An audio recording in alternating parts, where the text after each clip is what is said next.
All right, we're about 100 meters away from the last snapshot on this tour, and as you can see, very far away, away from Georgia on the Appalachian Trail, not too far away from the parking lot, fortunately. And this is essentially where the archaeological material that I found when I was doing the survey, the accidental survey, initially started to pop up. Now, the challenge with doing these kinds of surveys is you've got to pick your seasons. And as you can see right now, we're in the beautiful New England fall season, and the ground is covered with all of this falling debris. I was doing these afternoon walks with my dog in the summertime, and so we didn't have nearly as much ground cover, and I could easily see what was happening on the ground, which is where the actual archaeological sites are. But again, if I look down at the side of the trails, I could start to see all of this stone material, this quartzite, coming out of these sections here. So I knew that the site that we had discovered, or at least those initial signs that I showed you earlier about 100 meters away, still continued in this area. So it's a massive extent of people taking this quartzite and actually manipulating it. And as I started to walk further up on the trail here, I started to sort of pick up signs of more systematic use of this tool making material, of this quartzite.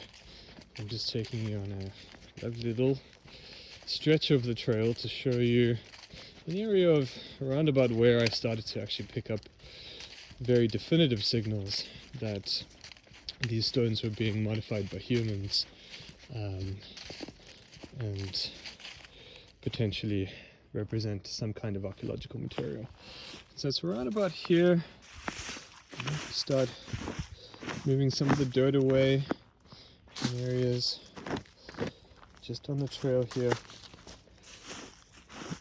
There's this kind of stuff that I started to notice popping up. Now, this is essentially what the surface looked like when I was here in the summer, and eroding out of the ground here might not look like much to the untrained eye, but these are all stone tools. And essentially what they show us is a form of a very specific kind of technology, where the tool makers are essentially trying to make blades, really small slivers of stone, using quite thin pieces of this quartzite. So as I mentioned earlier, when I initially saw those big chunks of rock, I didn't expect them to be working with the material all the way down to these small sizes, because it's quite ubiquitous, it's everywhere around here. But yet they are, and you can see that some of the stuff fits really neatly and nicely within my hand.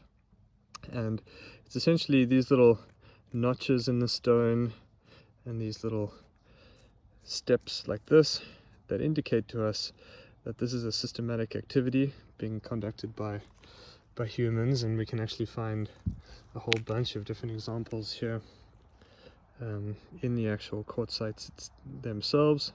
There's another one of those concave like depressions in the rock that shows us the actual shape of the sharp sliver of stone that was knocked from here.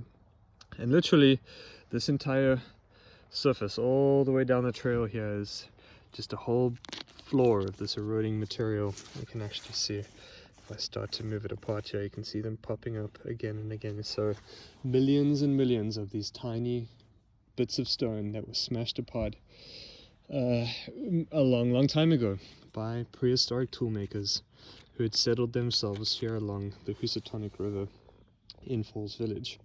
Now, let's shift the screen here.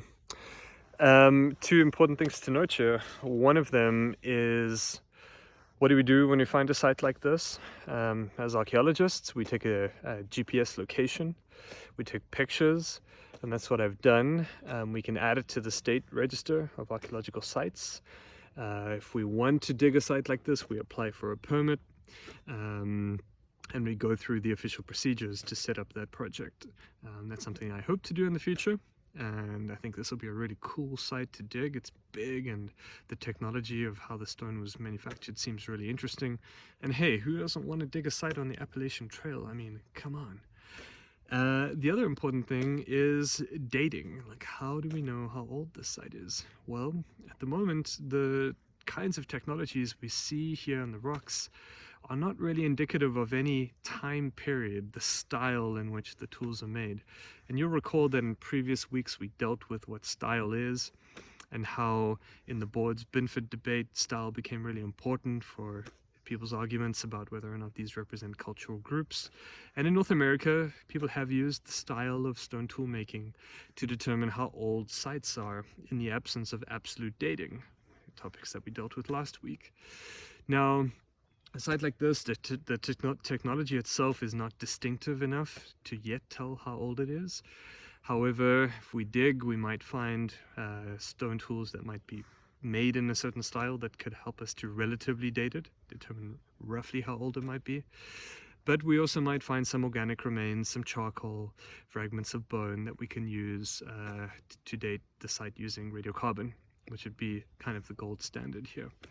And I'm pretty hopeful that we might do that if we actually had to do an excavation here. And lastly, I just want to point out that when we find sites like this, it's critical that we do not move the material.